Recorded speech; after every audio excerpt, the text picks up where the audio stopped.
All right, good morning, everybody. It is a beautiful Wednesday here. I am finally back at home base, D&D Service and Sales in Port Orange, Florida. Big shout out, by the way, to Mikey Pipes. For any of you guys that came over from his channel to watch some of the videos here, thank you very much. As noted in his little description there, Mikey Pipes is my dad. So thank you, big shout out to Mikey Pipes today. Now that we are back at home base from New York, had a couple of good days with family, friends, ate some great food, and got to hang out with some really great people. So we're back here, and well, we've had a couple of interesting things happen. We've had some vehicles delivered. We're going to show you a couple of cars that have been dropped off, and we have some good plans cooking today. One of the very interesting things that's happened, oh, by the way, there's our sign and our other sign. It's a life-size 7-Eleven sign. You can see like on the side of a highway. It's epic. Anyway, while I was gone, we got some very interesting news from our landlord that we'll talk about a little bit later in this video. And now we're on the hunt for a new space. So you can read between the lines there, but I'll tell you a little bit more about that later on today. And we've had some interesting cars dropped off. Right now, we do have a lot of vehicles here. So we're gonna go and try to find our Honda and our Nissan that was dropped off today. Mostly because I've never really seen these cars. I bought them on Friday last week, and I have yet to really even look at them. So we're gonna go and check these out, see what they look like, and hopefully they are around the side of the building. So I see cars. I don't see mine yet. Up, up, up, up, up, up, up, up, up, up, up, up. There it is. There it is. There it is. There it is. The Civic that needs paint. Oh, fuck. Well, it's not the worst. It's got a big touchscreen in it, I guess. Some aftermarket rims. Not bad. The old classic old Honda stuff. Look how small that battery is, by the way. iPads look bigger than that now. That's not perfect. We have some valve cover leak going on down there. 20 years of old soot. So I guess that's not horrible. Not bad. Now this is our other vehicle that we got on Friday. It's a 2000, let's look at the sticker. It's a 2001 Nissan Altima with 160,000 miles on it. It's a GXE. I don't know what that means. Great example of excellence. Whatever. Oh, the door's locked. Okay, we're gonna go around. Let's see here. Not really. It's really not a bad looking car at all. Now, I know what some of you guys are thinking, which is why do I buy this stuff, right? I'll tell you why. Look at the inside of this car. We're gonna unlock the door here. This is a clean, good running retail trade, right? So with stuff like this, see, people always ask, why do cars end up at auction? Now you got stuff like this BMW here, that is so far beyond broken that it's destined for the junkyard. It's a parts car. But then you have cars like these two, right, on either side of me, that are genuinely good running cars. Like the Civic, I'm gonna have it painted. I'm gonna put a economy paint job on this car. Get this one clean, prepped, ready to go. But like, I got this car in excellent condition, minus the paint. Like the interior on that thing is honestly nice. It's a nice car, has no check engine lights, the AC works. And then you look at something like this, nice running car, AC works, runs good. So why does it end up at the auction? Show me any car dealer, new car dealer, anywhere that's gonna sell something like that. Not gonna happen. These guys are not interested in it. Even something like this, this 14 Ford Escape that is here at our shop, is junk. That's why it's at the auction. Bad tranny, right? The newer Fords, like the Focuses and the Escapes primarily, have dual clutch automated manual transmissions. So in theory, yes, they are an automatic. They behave as an automatic, but it's really a manual transmission with an electronically controlled clutch. And apparently a computer cannot shift as good as a human being, so they burn themselves out every single time. So I buy these cars, right? And they're already good running cars. You know, I want to be the Walmart, the economy version of dealers in this area. Because out of those two cars, I'm going to sell that Honda for probably $2,800, maybe $3,000. And the Altima needs a battery, probably needs something else. I'll probably sell that for $2,500, right? I'm still making a profit, and somebody out there in the world is getting a genuinely good running vehicle for their money. So today, I'm going to try to get that Honda up to Econo to get it painted. We're going to try to clean up a few of the cars that are on the side of the building, which I might as well show you now. We're already here, right? We've got a couple of interesting ones here, like this Escalade with a bad 6.2 V8. This one, oof. This one's a 2007. I'm gonna shut that back up. I don't want to deal with that. Bad 6.2 in that truck. Doesn't even crank. Horrible. This little Murano is also up for sale. I was out of town in New York, as I said earlier, and that one's pre-sold. It's 2007, has good miles on it, you know, so it's a good running car. But then I've got this, that, and that. Every single one of these cars runs and drives nice, with the exclusion of that one right there. You know, so we've got a couple of good ones. All right, so now we are walking back to the car. Got jump box in hand because the Altima is dead. It has the door nail. No power, no nothing. So we are walking back over to it. Hopefully we can get it jump started. I'm really hoping that that this jump starter will work, but we'll see what happens. But the Civic was dropped off at Econo Auto Painting in Daytona Beach. Look, I know a lot of people talk smack about Econo or some of the other companies that do cheap paint jobs. And to be honest, the only thing I can say is you're going to get exactly what you pay for, right? If you're paying for a cheap paint job, that is exactly what you're going to get. But in our line of business, that is what I'm looking for. I'm looking for affordable painting, right? We're going to put the phone down for a second so I can pop this hood up. We're looking for affordable painting for affordable cars, right? There's no point for me to put a $1,000 paint job on a car that I'm going to sell for $3,000. Makes absolutely no sense. But I'll show you this engine bay real quick. This right here, folks, you want to talk about one of the most reliable engine platforms that there is. I'm not lying when I say this is it. I mean, it is like as simple gets. I mean, the thing even has a distributor cap, right?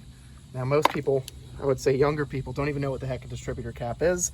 So we're gonna clamp this up. Hopefully it starts up good. I will probably take it for a quick test drive, make sure everything's good. Might as well check this while we're at it. Let's just see.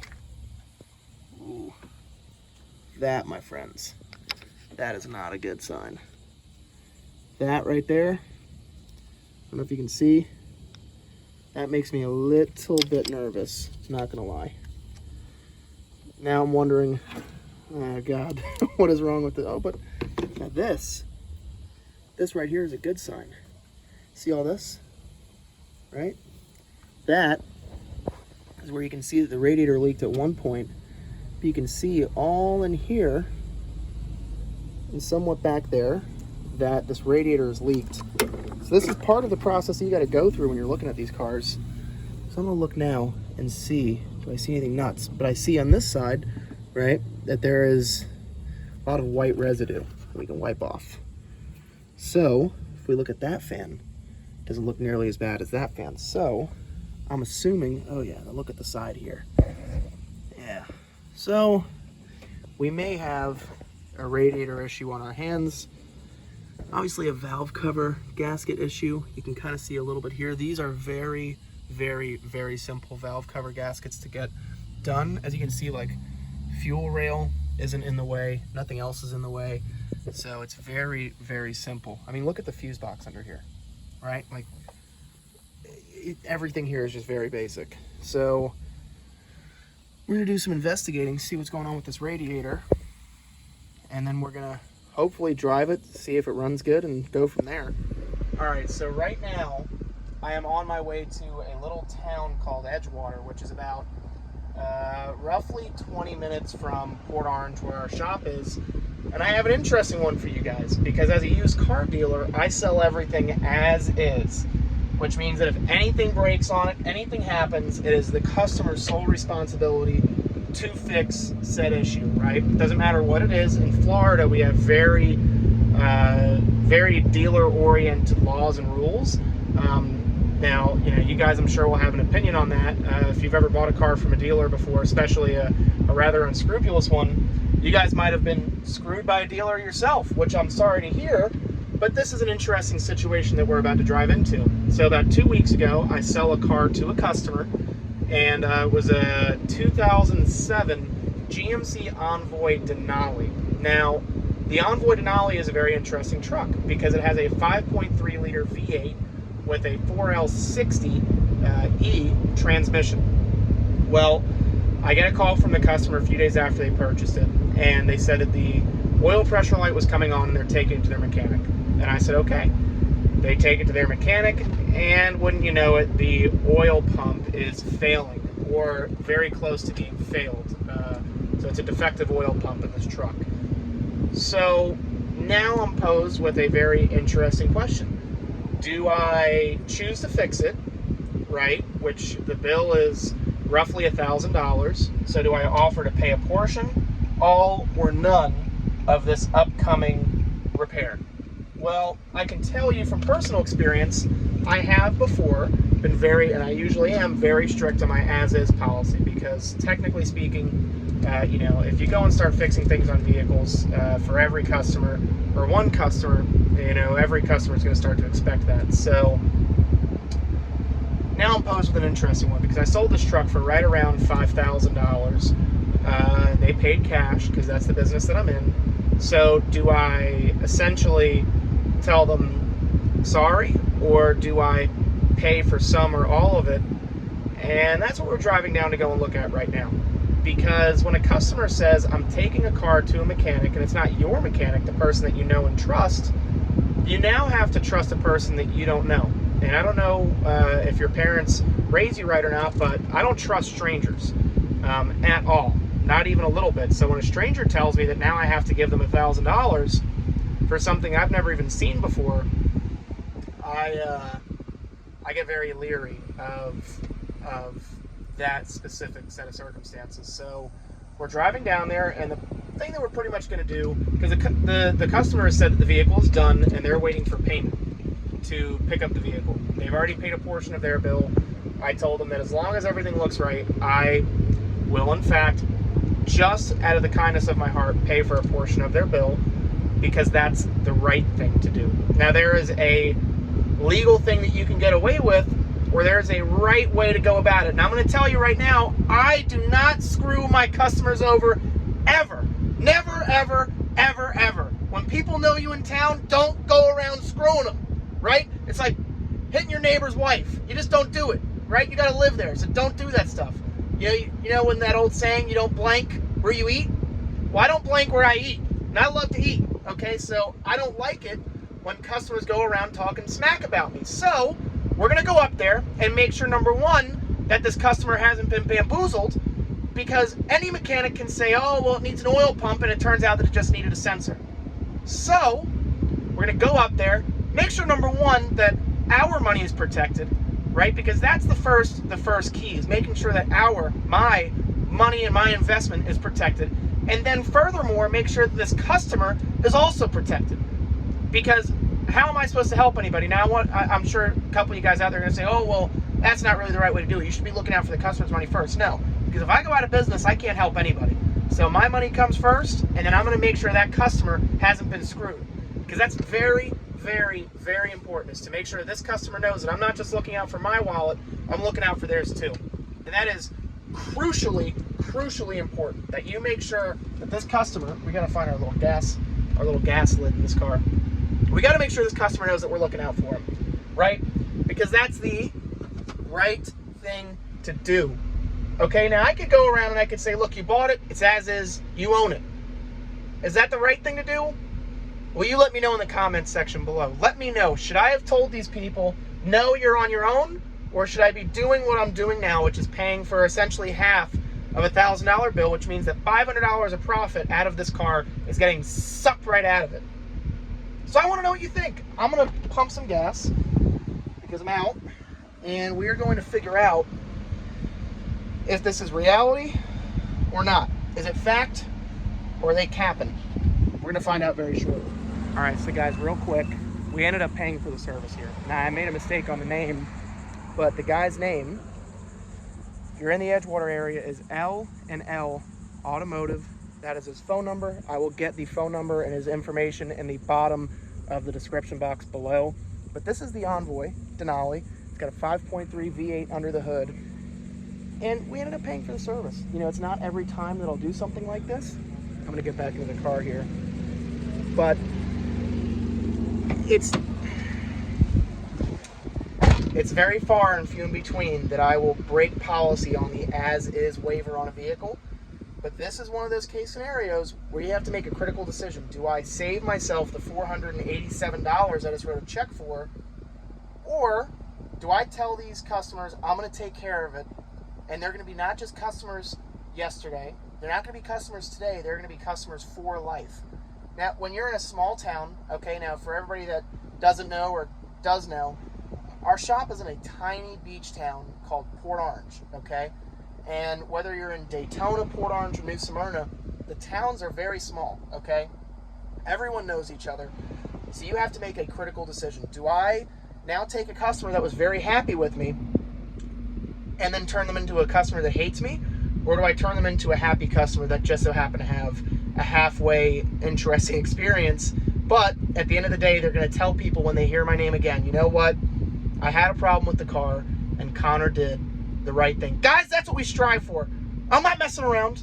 These people know that I'm going to do the right thing every single time. Now, if you break a car, that's on you. But if a car is sold to you, and there was something that none of us knew about, and it's a reasonable repair, even like this, a $500, oh God, you never want to do it, but you have to do it.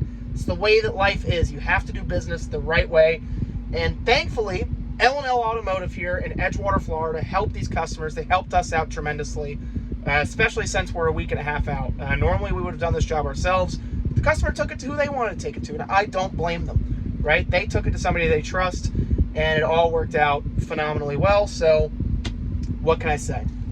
But anyway, we're going to wrap up the rest of the day here. We are going to get back to the shop. We are going to keep searching for commercial real estate, and we are going to make the best of a very unique and interesting situation here that we have between broken cars being 2 weeks out on customers' service vehicles being done and having to find a new place to do business. This week is shaping up, and it's Wednesday already. It is shaping up to be a very, very, very interesting end of the month. But we're going to make it happen. That's what we always do. That's what we have to do. So, guys, thank you for watching. Make sure to smash that subscribe button. And we'll see you very soon, hopefully tomorrow, with some new news.